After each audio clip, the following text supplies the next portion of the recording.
Purihin ng Diyos, purihin ng ating Panginoon. Paano nga ba mapabilis ang ating pagpapakabanal?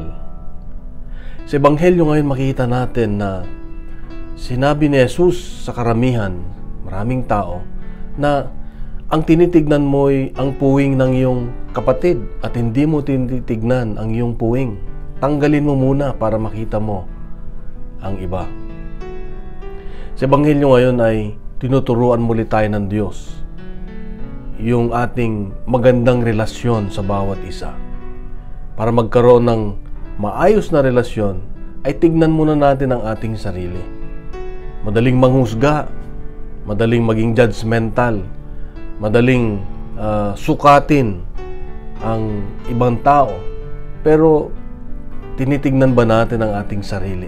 Ito ang paalala ng Diyos sa atin ngayon, na tignan natin yung ibang tao gaya ng pagtingin ng Diyos. Paano ba tinitignan ng Diyos ang ibang tao? Malinis ba? Hinahanap ba niya yung mabuti lamang? Hinahanap lang ba niya yung magandang katangian ng isang tao? O sinisiraan natin ang bawat isa? O kinukutya natin? O minamaliit natin? O ibinababa natin ang ibang tao?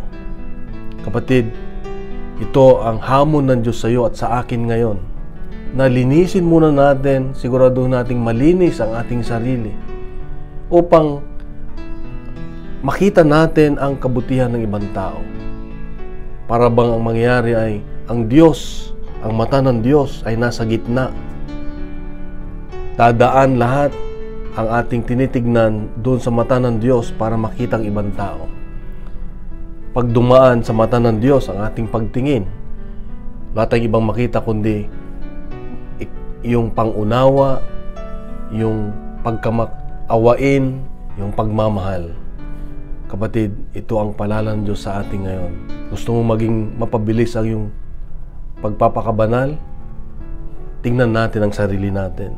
Linisin muna natin. At aware tayo lagi na tayo rin ay may kahinaan, tayo rin ay may pangangailangan. Tayo rin ay may may mga bagay na hindi natin may pagyayabang sa Diyos.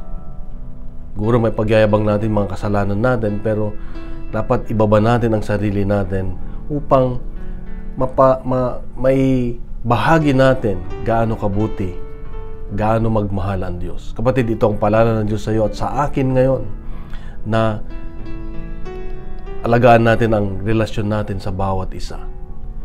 Mahal ka ng Diyos, mahal ako ng Diyos, mahal tayo ng Diyos. Bukas muli, meron siyang magandang mensahe, isang mapagpalang Biyernes sa iyo at sa iyong mga mahal sa buhay, kapatid. God bless and God bless.